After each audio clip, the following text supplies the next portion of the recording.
Ever wish you could like rewind on a real estate deal? Rewind. Yeah, Right. like you find that perfect property, but you're not ready to sell your old one yet. Right. Well, get this. There's something called a reverse 1031 exchange that lets you do just that. It's like finding a loophole in the space-time continuum Seriously. for real estate investors. It's like a cheat code or something. Pretty much. And Yeah. to understand how it works, we need to revisit the basics of a traditional 1031 exchange. Okay, so 101 territory for us. Exactly. It's all about avoiding that capital gains tax, right? You got it. When you sell an investment property. Usually when you sell investment property for a profit, the IRS is going to come knocking. Exactly. But a 1031 exchange lets you defer those taxes if you reinvest the proceeds into a similar property. Like kind property, right? Exactly. Like kind of. So I can't swap my apartment building for a yacht. Probably not. Although Yeah. the article we're looking at does mention some flexibility. Okay. You could, for example, exchange an apartment complex for vacant land zone for development. Interesting. The key is that both properties are held for investment or business purposes. Makes sense. But here's the catch with traditional exchanges. Okay.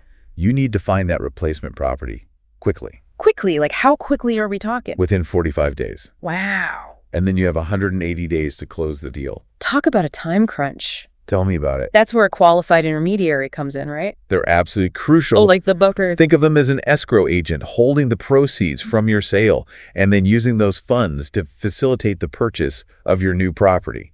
Oh, okay. So they're kind of like the middleman, making sure everything goes smoothly. Exactly. There's a neutral referee ensuring everything aligns with IRS regulations. Okay, so we've got our traditional 1031 playbook. Right. But how does this reverse 1031 come into play?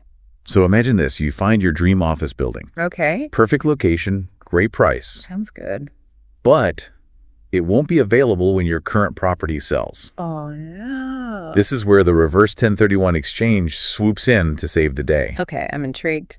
It allows you to buy that dream property first and then sell your existing property later, all while still enjoying the tax deferral. That sounds amazing. Right. So it's like buy now, sell later. Exactly. But how does that actually work? It all boils down to a clever little concept called parking. Parking. Remember that qualified intermediary we talked about? Yeah. Become even more important in a reverse exchange. Okay, so walk me through this whole parking situation. Essentially, the qualified intermediary temporarily holds the title to your new property. So they're like holding on to it for you. Exactly. They're like a parking attendant, keeping it safe and sound until you sell your old property. So there's this brief period where the intermediary technically owns both properties. Precisely. It's like a carefully choreographed swap with the intermediary, ensuring all the pieces fall into place at the right time. Wow, so they've got a lot of responsibility. They do. Okay, so I'm guessing there's more to this parking thing. There are actually two main approaches. Okay, We've talked about parking the replacement property, the one you're buying. right. But you can also park the relinquished property, the one you're selling. Wait, hold on. So you can park the property you're selling?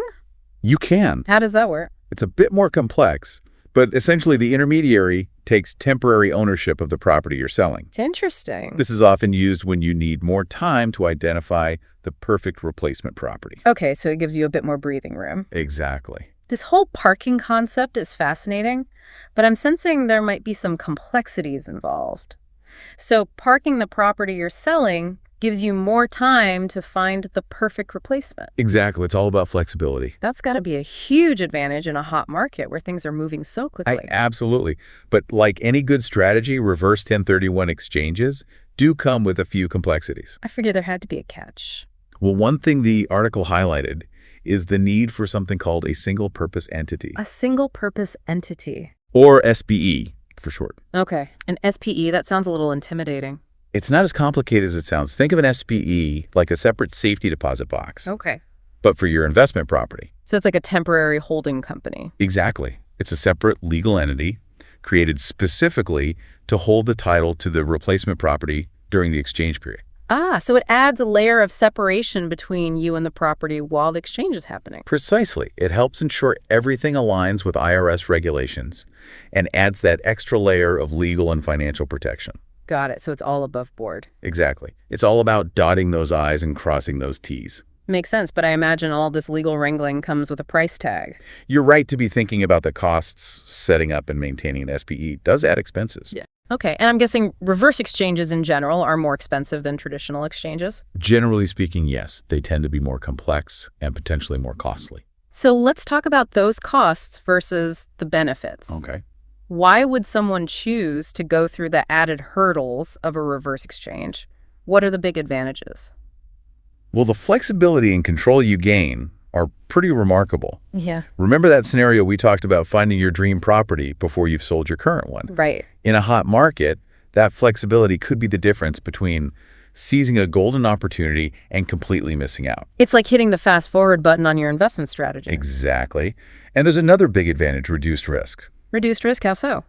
With a traditional exchange, if you can't find that perfect replacement property within 180 days, remember, Right. the whole deal falls apart. And you're on the hook for those capital gains taxes. Exactly. But with a reverse exchange, you've already locked in your replacement property. So there's no last-minute scrambling or risk of the exchange failing. That's huge. It's like taking a huge weight off your shoulders. Absolutely. The article also mentioned something about portfolio diversification. Right. How do reverse exchanges play into that? It's another significant advantage. Let's say you own property in a market that's peaking. A reverse exchange allows you to sell high and then strategically reinvest in a different market with stronger growth potential, all while deferring those capital gains taxes. Wow, so you're not just deferring taxes, you're strategically repositioning your investments for potentially even greater returns. Precisely. Now, that's what I call a win-win. It's about maximizing the power of the 1031 exchange to achieve your investment goals. Speaking of maximizing, the article also mentioned combining forward and reverse 1031 exchanges. Oh, yeah. Is that even possible? Absolutely. That's where things get really interesting for seasoned investors. Okay, I'm all ears. Imagine you're juggling multiple properties and want to time your sales and purchases. Strategically, you could use a forward exchange for one property and a reverse exchange for another, all within the same overall strategy. Wow, so you've got these two different exchanges working in tandem, maximizing tax deferral and allowing for some pretty impressive portfolio maneuvering. Exactly. But I have to imagine this level of coordination takes a highly skilled team. You hit the nail on the head. Attempting to navigate the complexities of combined exchanges without expert guidance is like trying to conduct an orchestra without a conductor. That's a recipe for disaster. Yeah. Exactly. You need a knowledgeable team of real estate professionals, tax advisors, and a qualified intermediary to orchestrate all the moving parts. So having a good team is crucial. Absolutely. Their expertise will help you leverage the full potential of these strategies while ensuring you stay on the right side of the IRS. So it's safe to say that with 1031 exchanges, especially these reverse exchanges, knowledge is power, right? Absolutely. The more you know, the better equipped you'll be to make informed decisions. So for someone out there listening who's maybe considering a big real estate move, what's the one crucial thing they should remember about reverse 1031 exchanges? Don't let the fear of complexity hold you back. That's good advice for anything in life, really. It's true. Reverse exchanges do have more moving parts than traditional exchanges. Yeah. But the potential rewards... We're talking increased flexibility, reduced risk, strategic portfolio diversification. Exactly. Those rewards can be game changers for your investment strategy. It all comes down to having the right team in place to guide you through it. 1,000%. Having a seasoned real estate agent, a savvy tax advisor, and an experienced qualified intermediary, those are your allies in this game. Your A-team. Exactly. They'll help you navigate the complexities, ensure compliance, and ultimately help you achieve your investment goals. Well, this has been an incredible deep dive into the world of reverse 1031 exchanges. It's like opening up a whole new dimension of real estate investing. It's been a pleasure exploring these strategies with you. And for those of you listening, next time you stumble upon that once-in-a-lifetime real estate opportunity but aren't quite ready to say goodbye to your current property, think about how a reverse 1031 exchange could unlock those doors for you. Until next time, happy investing, everyone. Get in touch with Allies Commercial Realty at info@alliescommercialrealty.com to find your ally in commercial real estate.